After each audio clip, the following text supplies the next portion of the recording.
solo boo xamante ni ku ci demul rek yaakaar naa ne Aliou Sow faaw ñu wàcc bu baax a baax faaw ñu wàcc ko parce que ay leaders yu mag dañ fay nekk ay entrepreneurs yu mag a mag dañ fay nekk di liggéey fi nga xamante ni moom mooy Sénégal donc itam di remercier bu baax a baax ki nga xamante mooy meew Ali meew bi nga xamante ni macha allah moom dafa meilleur comme ni ma koy waxee baax na ci mag baax na ci xale c'est riche en vitamines en calcium donc woy leen di ko utiliser bu baax a baax remercier itam 1xBet bi nga xamante ni macha allah moom itam daf ñuy gunge bu baax a baax mu mel ni rek li ñu fi desee bokk na seen rubrique bi lee di mot des tendances ak ki lee di Mariem waaye tey dafa spécial mot des tendances parce que ñaari invité la ñu am macha allah donc suñu invité yi lee kenn ki di Maguette Lo nekk directrice de casting alors tey sama tata lañu invité sama tata bu ma namoon macha allah alors tata Maguette maa ngi lay nuyu baax di la wax dal ak jàmm ci plateau bi. merci beaucoup maa ngi lay fay di la delloo jukkal di remercier Mariem aussi di nuyu ñi nekk ci plateau bi yëpp sama sœur Yarba ak Aliou Sow.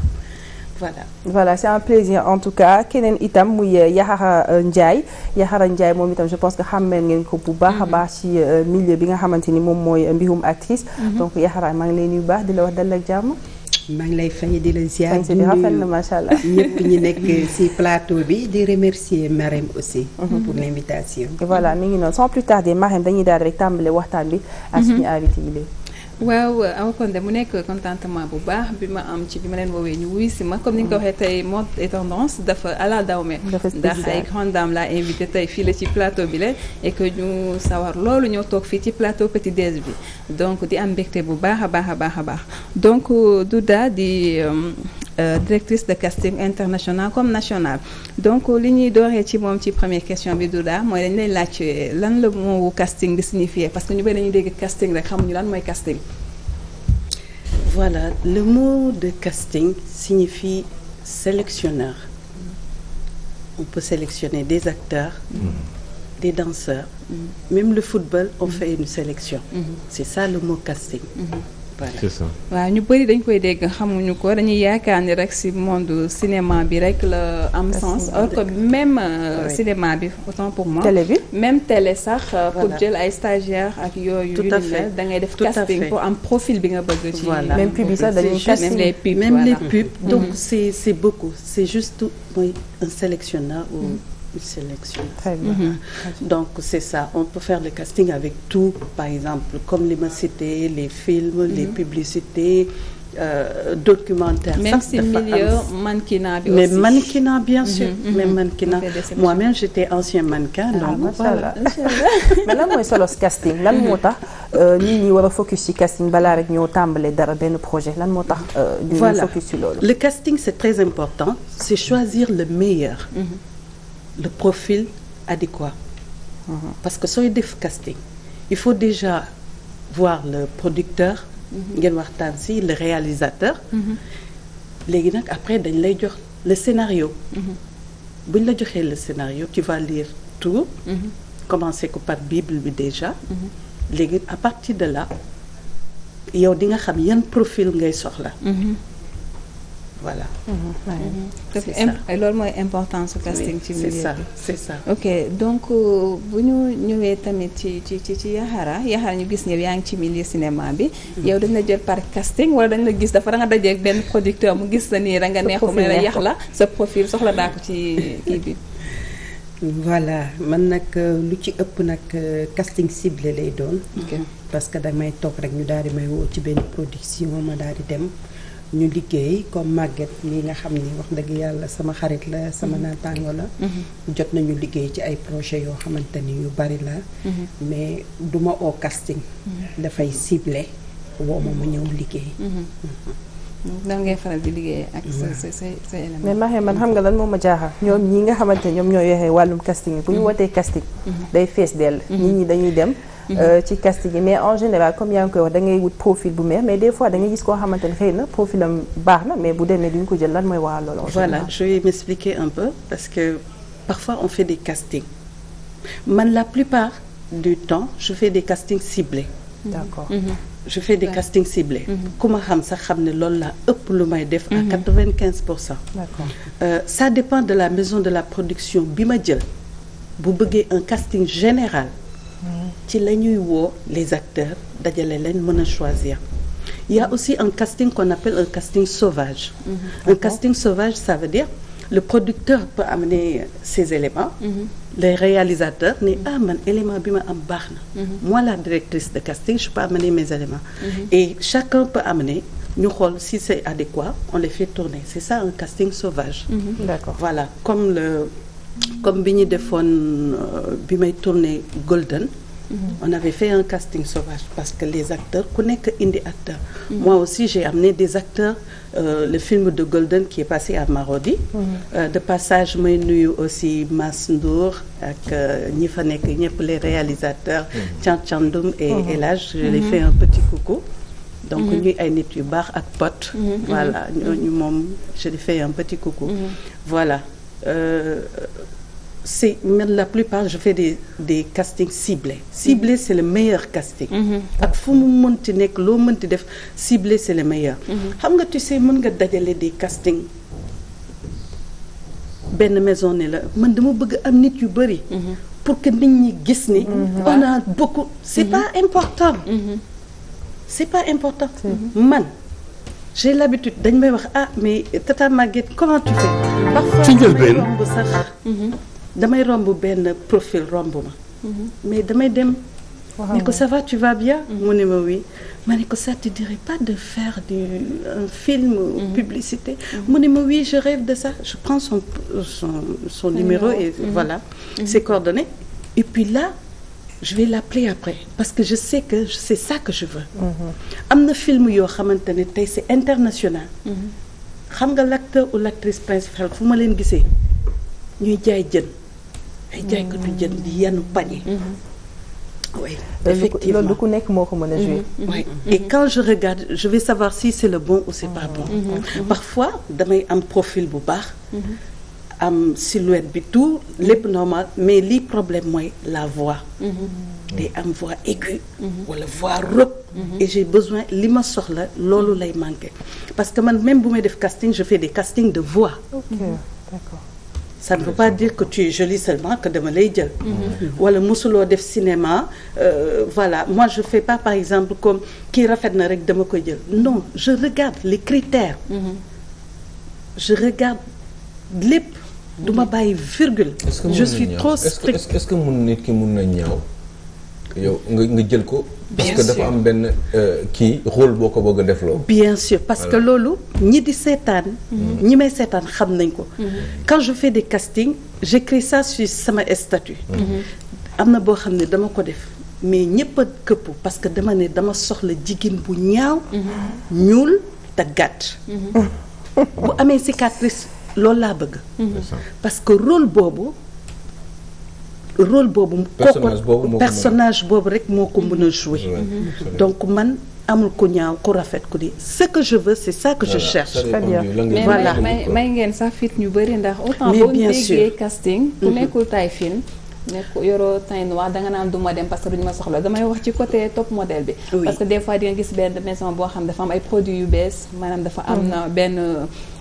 ligne de vêtements bu bees bu mu bëgg a mettre sur le marché. Oui. donc elle a besoin des profils yoo xamante ni ñoo koy mën a jaayal yéreem boobule donc day soxla taille fine wala moo soxla yeneen taille mais léegi gis nañu les casting da ngay gis ñëppay dem ñëpp a ñemee casting. mais donc ce qui veut dire que ne léegi ku ci nekk. am nga sa wàll ci biir milieu boobu. tout à fait xam nga art bi dafa yaatu. li gën mooy nga yaatal ñëpp dugg. y a pas de limite. y a pas de limite.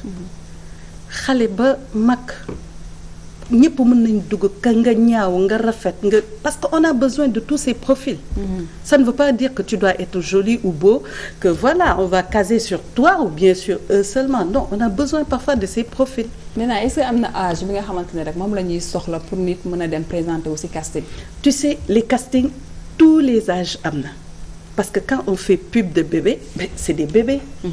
am na ñoo xam ne amuñu sax 1 an on a besoin de ces enfants am na ñoo xam ne de 0 à 5 ans. C'est ça. Il y a aussi de 5 à 10 ans, etc. Ba 70 ans. Mais les castings de bébés, c'est ciblé. Ouais. Moi, je fais que des ciblés. Ouais. Voilà, j'appelle les parents et puis bu ñu ma yónnee à partir de là je sais que rôle bi ak lii bébé bi moo ko mën a jouer et puis voilà ma valider ko je lui donne rendez-vous et cetera. ok alors Yaxara bu ñu ñëwee si yow yaa ngi ci milieu bi yaa ngi joué lu am solo ndax tey jii bu ñu suñu yaay yi wala suñu tante amee fit ñi dañuy bokk ci milieu cinéma bi dafa mel ni genre yu mel ni yéen ñi leen di jox fit ndax yaa ngi solo non seulement correctement mais yaa ngi ñuy yóbbu démb yaa ngi def ay grand boubou yaa ngi def ay tagal pour wane ni que ni milieu bi c'est pas pour les jeunes filles seulement. Yaxara du xale du mag. waaw si c'est juste pour wax ni voilà moom moo may fit tey dañuy gis ni série yu bëri dañ ciy gis ay mag yoo xam ne ñemewuñu woon autant di dem ci yenn série di ci participer parce que dañu naan seen kii mayu leen ko ak yi ci am ci biir yoo xam ne waroo ko jouer publiquement alors que c'est privé donc tey jii bu ñu amee fit ba koy def parce que gis nañu benn Yaxara boo xamante ne malgré am na famille et tout ça mais mi ngi koy def mais avec le respect il donne un bon exemple pour xale yi nga xam ne ñu ngi seetaan donc Yaxara noonu loolu nan nga koy dundee noonu. waaw macha allah kontaan parce que métier bi dama ci dugg ba pare mu nekk métier boo xamante ni daf ma neex torop parce que maa ngi ci yeete maa ngi ciy jàppale tamit ay nit parce que nit foo nekk rek xamal ni dimbali nga doomu aadama émission yi ngeen di def yéen a ngi dimbali nit ñi nga xamante ne dañu toog seen kër di ko seetaan noonu lay def aussi ci téléfilm yi noonu lay def ci leneen ak leneen parce que li ñuy def dañuy jàpp ci développement dëkk bi dañuy jàpp ci développement réew mi parce que ñi ngi siy liggéey di ci am lu ñuy suturoo di ci faj suñuy soxla defuñu ci dara loo xamante ni lu ñàkk fayda la wala lu ñuy xeebee ñi ngi liggéey suñu liggéey bu ñu paree dem ñibbi suñu kër rôle bu ñu jox ñu daal di koy jouer normal bu ñu joxee rôle grand-mère ñu def ko bu ñu joxee rôle maman ñu def ko bu ñu joxee rôle jeeg aussi ñu daal di koy def parce que style bi mi ngi fii xam-xam bi aussi mi ngi si rôle grand-mère bi dina xaw a metti non rôle grand-mère bi pour ñi kii war a choisir casting bi parce que sa kanam deful quand même grand-mère mais maquillage waaw mais man xam nga def naa benn publicité boo xamante ni 70 ans laa si am donc dañu indi maquillage bi maquillage mooy dafa am maquillage boo xamante ni daf lay jox âge 70 ans bien sûr dafa am perruque boo xamante ni aussi daf lay jox âge 70 ans dafa am tenue bi aussi parce que yére bi ak yëpp parce que ay tubaab laa ko doon defaral maquillage mënul feeñ ci kanam gi de loolu si maanaam defaral nañ ma maquillage ba man bi ma paree ba seetu dama tiit parce que rides yi ñu mu génnee dañ koy génne ndaw si li ñuy def léegi man même moi je ne me reconnais pas. Bien sûr. Des fois da ngay gis nit bu ñu jox benn rôle maanaam ko accident mais dañ koy defal maquillage. voilà da ngay foog ni kii. elle a des blessures non man kay kanam gi lay wax parce que fond nit bu waxee sax da ngay xam ni de par sa voix. mais dañuy tracer faire beaucoup de kii trafic. bon comme c'est une actrice elle peut faire semblant d'être. mais tout ça maintenant ça sort avec le maquillage. ah oui mais Yaxara naka nga gisee monde cinéma bi naka nga gisee monde. série yi ak concurrence yi ak mbir yi nga xamante ne xëy na yu bëree bëri ñu ngi ci xew naka nga ko jàngate en tant que actrice. waaw macha allah bari na nag ay affaires yuy xew. mën naa ne yu ci bëri nag dégg rek laa ci am. mosuma see tase te yàlla bu ma ci tasee. waaw bari na nag ay façon mais daal ñu ngi ñaan suñu borom bañ a taseeg yooyu rek. waaye Yaxara mu mel ni tamit ni ngay solo tax nañu ñu bëri ñeme la lu ci mel ni ñoo xam dañuy am besoin wu wane seen i yére maanaam pour nga nekk seen top modèle comme wàll bi ngay solo loolu rek c'est pour montrer que ni nekkul rek solu comment ça s'appelle solu en tailleur maanaam solu seere rek moom moo war a dugg ci biir milieu bi dañuy wan ni tamit aussi beneen côté bi comme bu ñu delloo démb sol grand boubou musóoru tagalu sol ndoket yooyu yëpp war na mën a nekk ci biir milieu bi donc yow may nga fit ñi nga xamante ne rek ñooy tailleur yi ba tax na fu mu nekk nii lu ci bëri dañuy ñaw yoo xamante ne dañuy xaaw a delloo démb tuuti. waaw man nag dama bëgg sol grand boubou dama bëgg sol taille maam dama bëgg sol aussi ay ndoket. dama bëgg solu ancien daal. j'aime bien ay grand boubou ak ay tunique. parce que sama yëf la daal. tagalu aussi dama koo bëgg. def tagal laal sama benn càkk. def tout simple comme nii rek. mais est-ce que yéen a choisir tenue yi ngeen di sol wala ki nga xam te mooy produire filmam wala réalisateur moo leen di jox tenue yi ngeen sol par rapport ak rôle bi ngeen di jouer. waaw dafa am maison de production yoo xamante ni ñoom ñoo lay jox yére. ñoo lay jox accessoire am maison de production yoo xam ne tamit duñ la jox yére duñ la jox accessoire mais yow yaay indi li ngay sol mais man à chaque fois li may sol yére grande dame laay sol waaw bu dul rôle policier wala rôle kii duma sol yére tubaab d'accord d'accord ok alors bu ñu ñëwaatee ci Douda ñu gis casting yi léeg-léeg am na yu fay xew yu doy waar yoo xamante ne bëgg siw jaral na ko ñenn ñi ci sama genre gi laay wax donc nouvelle génération bi waaw bëgg siw bëgg a fës bëgg a nekk au top dañ di jaral à tout prix dañuy dugg ci série bi wala dañuy bokk ci ñi nga xam ne dañ leen di sélectionné naka nga gisee loolu man j'en ai vu dund naa si aussi lu bari parce que milieu bi ma fi nekkee yàgg na waaw maa ngi ciy bëgg a màgget macha allah alhamdulilah mais lu ndaw rek laay wax parfois damay gis ay éléments yoo xam ne dañ may wax tata màgget ay tata Douda jël ma tata Douda bis bu ma jëlee tata Douda bu ma feeñ télé faru ministre laay ñi naa ma xoolal dafa laa jaaree siw samay affaire baax samay di donc là tu vois que kii génn télé moo ko tax a jóg et moi je cherche pas ça du tout je cherche pas ça passion bi c'est pas ça que je cherche passion boobu amuñu ko ñoom l'essentiel mooy dañuy jaayante def lu nekk pour mën a feeñ malheureusement je dirais pas kii wala kee wala fële am na on est au Sénégal jigéen yoo xam ne maanaam lu ñu leen xaw nu ma koy waxee lu ñu leen teg dañ koy tegoo pour mën a feeñ télé et moi je leur dis ça ne vaut pas la peine nous en tant que femme man exemple il y a combien de femmes yoo xamante ne ñëw nañ si man wan ma seeni message ne ma regarde telle personne m'a montré le sexe m'a montré ça il faut que ma def lii ak lii pour mën a dugg si film bi j'ai dit bañal et donne-moi son numéro et quand il me donne son numéro je l'appelle directement et tu sais lan lay wax day plié wu il se plie c'est bien. Et donc man dans le milieu je suis comme une mère pour les enfants parce que ñii samay rakk lañ ñii samay doom lañ parce que comme man am naa ay doom yu mag xale yi samay doom lañ bien sûr ci loolu sax ta màggee lan mooy différence entre théâtre ak cinéma parce que tout le temps gars yi dañ koy faral di jaawale le théâtre ak le cinéma benn différence la am ñi spectacle la ñuy def gis nga gis ñuy def spectacle ça c'est le théâtre et le cinéma moo gën a nekk en top ça na benn la mais bokkul ba tey c'est ça la différence mais mode habillement bi am léegi ci série yi je sais pas que ñoo koy imposer fii wala fii ñoo koy bëgg pour se faire remarquer. Ça dépend de la scénariste. Scénario bi ñu bind.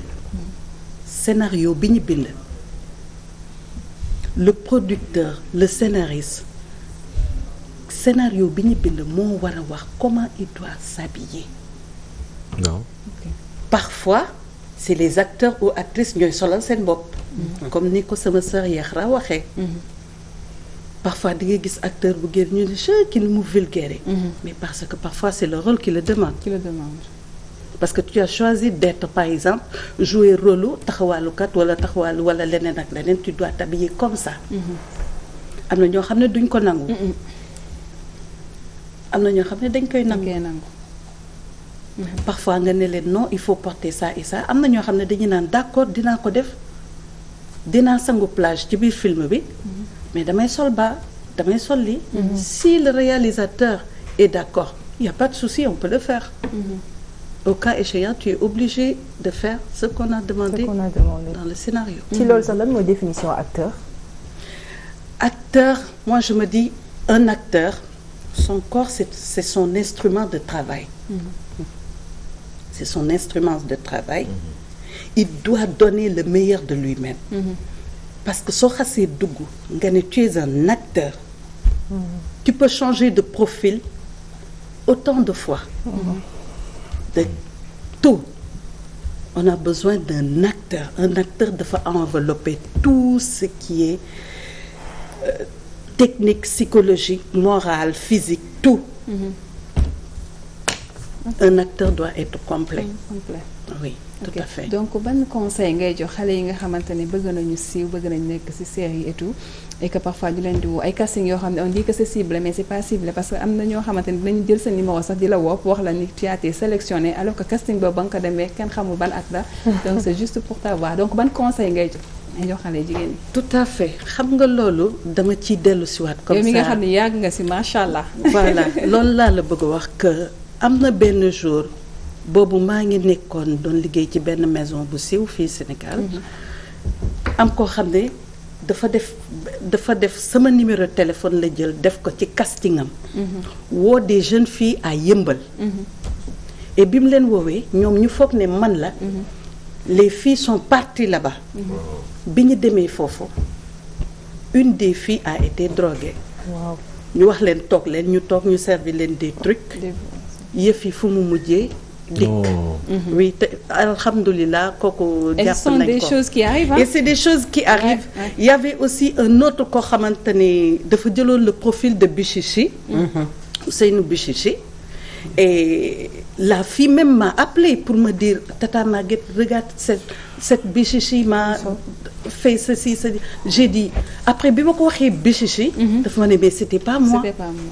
te effectivement bi ñu demee dikk ñu suivre affaire bi def nañ ko sax ci journaux yi finalement ñu jàpp waa ji ndekete waa ji mi ngi dëkk Géejawaay ci kaw mais na nit ñi di bàyyi di jël le nom de casting et les acteurs di def des castings parce que nag dañoo xam ne xale jigéen yu bari jamono ji loolu rek lañ bëgg moo mais loolu aussi problème la parce que bëgg nga kut ko kut feeñ télé mais lan mooy feeñ télé. moo ñu sonal xëy na am ñoo xamante ni xëy na passion bi moo leen ci bàyyi des fois di nga dem casting yu bëree bëri duñ la jël mais du tee doo bàyyi da ngay continuer di dem ba keroog ñu lay jël mais am na ñoo xam ne xëy na bëgg feeñ télé bi wala bëgg siiw bi jaral na leen lu ne. xam nga man qu'est-ce que je me dis que sa wërsëg fu mu nekk da nga koy jot.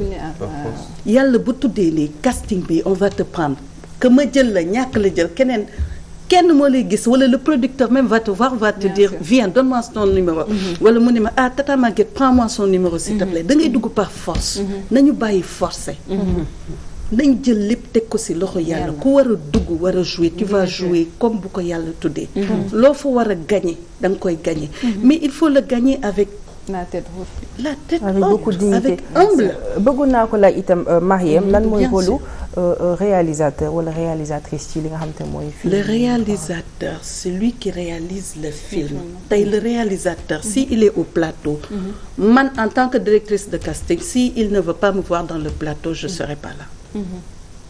D'accord. C'est lui qui le commande. rôle de Serigne Alioune Keita. C'est lui qui commande, c'est lui qui a le volant pour dawal. Très bien. Okay. Très bien.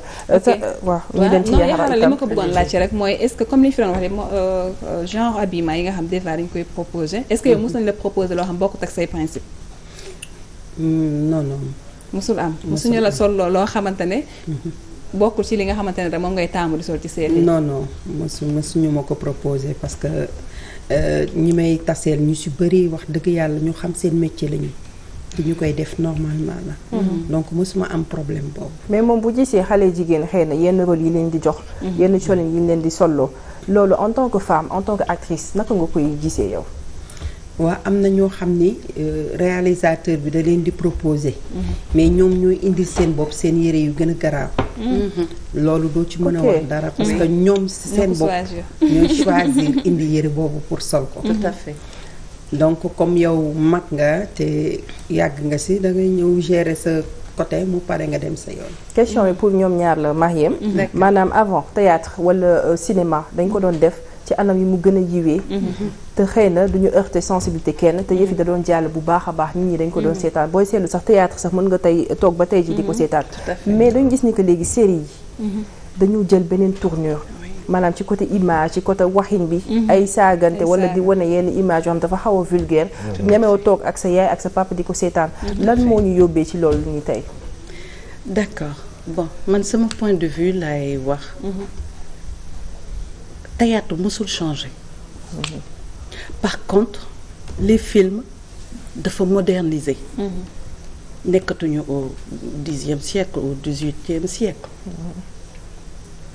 lenn rek moo ma ci xaw a déranger mooy saaga yi ciy boole parce que aussi ñun dañoo am suñu culture wala déet loolu ci modernité bi la bokk. non bokk ci ay saaga kay loolu yiwul sax. parce que bu ñu koy def en général c'est pour atteindre benn kii visibilité bi. c'est vrai parce que visibilité bi ñu bëgg xëy na boo saagaa nga visible mais pour man yiwul malgré que si la bokk tu sais saaga ça ne veut pas dire que da ngay saaga yaay wala papa pour mën a am li nga atteindre. mën nga saaga te doo tudd foofu yépp. te bu dee aussi tam da nga am message boo bëgg a véhiculer donc boo ci boolee saaga mun nëbb message. day nëbb message bi. c'est vraiment malheureux. c'est vraiment malheureux. waaw ñu bëri ñu ngi koy def nag parce que buzz la ñu bëgg. wala dañu bëgg seen film mu jaar. comme xale liñ jëlee coupure di ko couper page boobu dugal ko ci voilà di dugal tout à fait te loolu en général du télé yi ñoo koy teg ci site yi lañ koy jël di ko teg wala foo xamante ni mooy loolu. man je me dis que ni boo demee ba commencé bëgg a liggéey wala nga bëgg a dugal ay nit ci liggéey. dugal leen ci loo xamante ni bu ñu toogee fii ak 100 ans ñu nelaw sax. bu ko seeni doom wala seeni sët seetaanee daal di kontaan. donc loolu war nañ ci bàyyi xel trop parce que image du day rester day rester. c'est important c'est important. xaw ma si je peux le dire. j'ai beaucoup aimé benn film que je regardais quand on était petit. enfin ci kii théâtre ni mooy bi Makhoury Gueye demee ci di liggéey yow suba teel enfin yow liggéey wàcc quoi. bi mu ñëwee le soir jabar ji toog ne ko nijaay diw ñëwoon na fi. gàdd ñëwoon na fi. gàdd waaw. mu ne ko kuy gàdd. rek dugg ci néeg bi rek génnaat ne ko lu taxawee lay gàdd mu ne ko gàdd rek moo fi ñëw moo tax ma wax la ko mu duggaat génnaat. ñoo rek ne ko maa tey. naar gàdd gay la. léegi nag maire bi nag loolu mu ko doon wax nag moment bi muy wax noonu speech boobu mu doon def. di ko expliquer nag lii wàññiwul dara.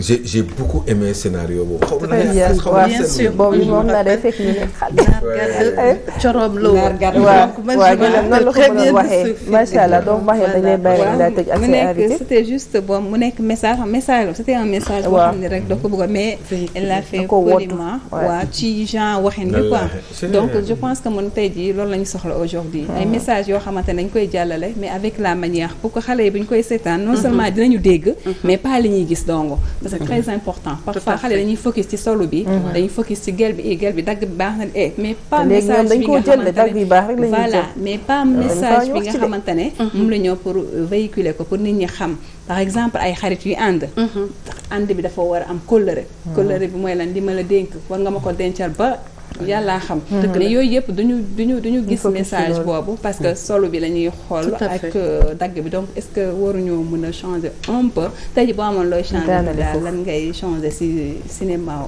bi nga xamante ne rek moo nekk actuellement ci dëkk bi parce que y a beaucoup de cinéma y a beaucoup de séries mais parfois da ngay zapper parce que da nga naan gis ma fi njëriñ voilà donc contenu bi voilà du am sa continuité parce que c'est que Sénégal lan moo metti mooy ku jóg def cinéma et c'est déplorable c'est vraiment dommage donc du ku nekk moo war a def cinéma mais non fu ñu ko jàngee ba diplôme lañ am c'est important c'est quoi yow génn nga benn yoon génn nga ñaari yoon dem nga ut fee sponsor jox na la léegi nga ne tu es un producteur mais attends on est où là c'est pas ça réalisateur yow mën nga nekk ci benn maison nga topp ci réalisateur bi di ko jàppale ci di xëy nga ne tu es un réalisateur t'as pas de diplôme t'as rien du tout mais attends on est où il y en a à gogo au Sénégal il y en a à gogo d'ailleurs wane na ko sax seen série yenn yi ci bari il y en a à gogo même langage cinématographique ça dafa am mais langage dafa am c'est d'accord ça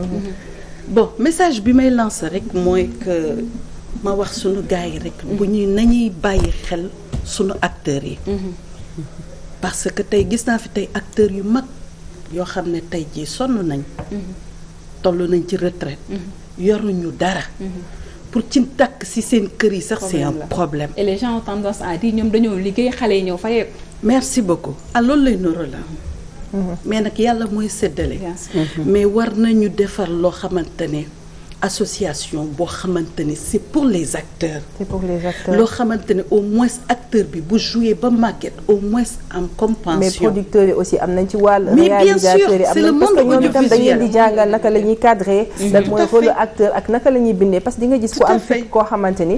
day xëy rek commencé di bind. te jàng ko xamul lu ñuy cadrer xamul lu ñuy réaliser. te bëri na fi lool. pas de diplôme rien du tout tu as juste tes idées et puis voilà tu es devenu scénariste. Et j'ai vu pas mal de jeunes yoo xam ne tey ils sont des scénaristes et ni de diplôme ni rien du tout. ñoom dañuy impro des fois. bien sûr bëri na si. le mel ni maison Cinécap day def day jàngalaate lépp. Cinécap d'accord. côté Sénégal cinématographique réalisateur production. Ciné banlieue aussi. Ciné banlieue aussi la même chose. donc nañu. Serigne Aliou Keita suñu réalisateur bu mag bi borom rêve borom peut-être moom foofu la nekk Ciné banlieue macha allah. liggéey ba solo lay amal fii ci Walfadjri. di ko remercier. di ko encourager tout le monde donc voilà. macha allah voilà li may gën a dolliwaat rek mooy nañu bàyyi xel sunu acteurs yi. mag ñi sonn nañ. l'autre jour dama doon zappé nii rek ci YouTube bi j'ai vu Tafa l'acteur Tafa. et ma gis mu bind dañuy toog ay fan cindu tàkk ci biir kër gi. et j'étais choquée. te yow sa àdduna yépp nga concentré ko ci acteur bi. parce que tey jii on a vu des mamans. moi je suis directrice de casting. mais en même temps je suis actrice. Bien sûr. et je joue dans les longs métrages. dans les courts métrages. à l'étranger et tout. et pourtant àq bi étranger yi di am. ci rôle acteur pourquoi pas les Sénégalais ne peuvent pas. et puis nan ngay jouer loolu nit ba weer dee doo ko fay. pourquoi loolu tamit bëri na si lool. pourquoi pour quelle raison. parce que tey nit kooku tey yaay la. mag la papa la dañuy bàyyi seen njaboot bàyyi seen lépp. dem les tournages ça prend du temps. ça prend du temps parfois on te convoque. parfois on te convoque à 8 heures. parce que dañu préférer feeñ rek nañu feeñ rek loolu moo la si mais c'est pas ça. àq baaxul. parfois àq dafay topp nit. yenn saa yi nit dina dem ba jëm yenn âge yi. am lu koy dal. ñu naan dafa feebar dañ ko liggéey non. àq la. c'est vrai parce que nit mënul bàyyi njaboot bàyyi lépp jouer la. concentré wu def li muy def yëpp ba pare. weer dee nga war ko jox xaalisam nga di ko xaarloo 2 mois 3 mois et cetera. am na solo macha allah Mariam xanaa rek. ñu bàyyi ko mu sànni waaw macha allah xanaa gën a soññaat ñëpp rek. gën a waxaat ñu delluwaat vers les associations. ñu daal di gën a booloo doon benn jàppale suñu bopp. parce que jamono ji ñu nekk tamit. nañu dem ci association yi. nañu am suñu ay kayit. nañu inscrire SODAV. ba képp koo xamante ni woo na la di la liggéeyloo mu di la fayal SODAV. bu ko defee dina mën a fayeeku. bu ñu dee jàppalante ci suñu biir bu dee fin du mois 1000 francs sax ñu jàppale suñu bopp. parce que jamono ji ñu toll. mënatuñu xaar kenn. on est nombreux. acteurs yi bari nañ. actrices yi bari nañ. nañ jàppale suñu bopp bu ñu xaar kenn mu di ñu jàppale. parce que mën nañ jàppale suñu bopp. man am naa groupe de casting li fa nekk bari na. keneen ak keneen. li nekk acteur ci Sénégal bari na bu ñu doon def chaque fin du mois 1000 francs dina ëpp 2 millions. donc nañu jàppale suñu bopp. nañu jàppalante ci suñu biir. bu ñu amee ko feebar nañ ko faj bu ñu xaar gouvernement. bu ñu amee loo xamante ni war nañ ko def pourquoi pas qu'on se cotise pour avoir des maisons. am yenn yoo xamante ne dañ koy am ba su ëllëgee ñun duñu sonn duñu soxlaa keneen parce que nag gouvernement bi moo war a daw ci suñu ginnaaw. parce que ñun ay porteurs de voix lañu. tout à fait gis nga xale yi di daw ci mbëkk meeg leneen ak leneen. bu gouvernement bi jàkkaarloog ñun ñu faj ko léegi mu daal di jeex. très bien muy message bu am solo donc. ñu remercier ko bu baax a baax. waxtu bi moo ñu xoj. voilà juste pour lancer juste rek pour wax gis nga xaw ma ndax dégg ngeen ko les acteurs sociaux. et les actrices sociales. ñun ñoo doon yóbbu tous les dons te ki ñu jiite woon muy Jean-Paul Dalméda. voilà ma koy jaalewaat monde bi du cinématographie. voilà di nuyu di masawu aussi famille wam les acteurs sociaux actrices sociales ñoom ñëpp aussi ma di leen nuyu di leen ziar. ñoom ak Edou Ndaw je pense ñoo ko. voilà ñoom ñëpp ngi si biir ñëpp voilà Rachid tout le monde ñëpp ngi si biir bari nañu. Mariam Dial y a tout le monde y a Delta y a tout le monde. solo donc mi ngi doon merci beaucoup à toi Marième liggéey bi amati na solo macha allah. waaw amoon na solo loolu sax ndax ñi ma invité macha allah ku su mel ni Yaxara yàgg na ci milieu bi xam na ci lu bëri loo xam ne ku ko déglu ku ne di nga dégg du daa aussi la même chose man bi ñuy xamante aussi bon si benn casting la woon mu jël sama numéro ma jël numéro depuis boobu ba tey macha allah donc di leen ñaanal rek li ñu bëgg seen liggéey